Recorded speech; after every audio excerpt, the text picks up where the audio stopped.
Hello friends मोर अन्य एटा video सकलोके स्वागतम जनाइछु। আজি মই বনাব লৈছো কুমলীয়া ৰঙলাও মটৰ আৰু আলুৰ আঞ্জা এটা। তাৰ বাবে মই কোনো তেল ইউজ নকৰো। চাও আহকচোন ভিডিওটো মই কেনেকৈ বনাও।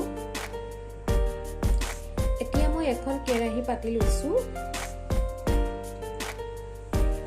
এতিয়া মই গোটেই সবজিখিনি দি দিম ইয়াত।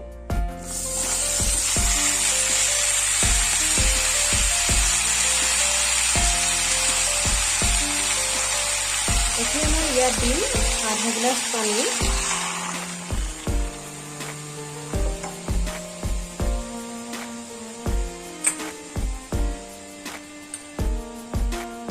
অলপ দিম হালধি পাউডাৰ, অলপ নিমখ আৰু অলপ দিম আদা নহৰু পেষ্ট।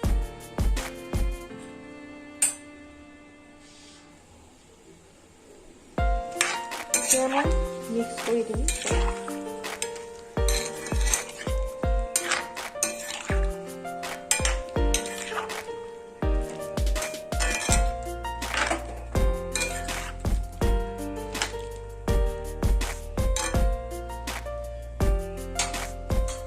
এতিয়া মই কভাৰ লগাই প্ৰায় 15 মিনিট সময় ৰাখিম।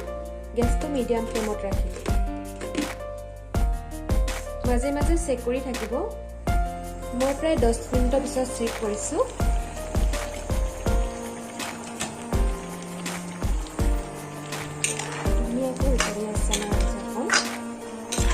মই যিহেতু তেল ইউজ কৰাই নাই অলপো, আঞ্জাখন বহুত হেল্ডি হয় আৰু খাবলৈ বহুত সোৱাদ হয়।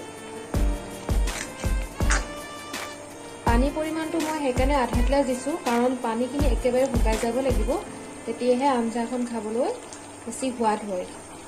এতিয়া মই ইয়াত দি দিম অলপ ধনিয়া পাত,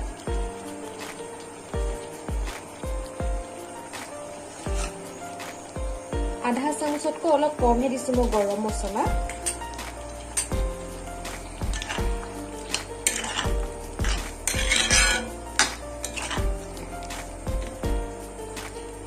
ৰঙালাও সিজিবলৈ বেছি টাইম নালাগে, কিন্তু আলুখিনি ভালদৰে সিজা নাই।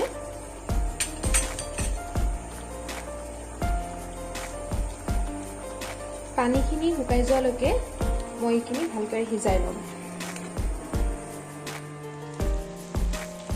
এয়া দেখিছেনে আঞ্জাখনৰ পানীখিনি ধুনীয়াকৈ শুকাই গৈছে। মটৰ আৰু আলু ধুনীয়াকৈ সিজি গ'ল। এয়া মোৰ কমপ্লিট হৈ গ'ল আঞ্জা। এই আঞ্জাখন বহুত সোৱাদ হয় আৰু বহুত হেল্ডি হয়, যিহেতু মই ইয়াত তেল ইউজ কৰা নাই।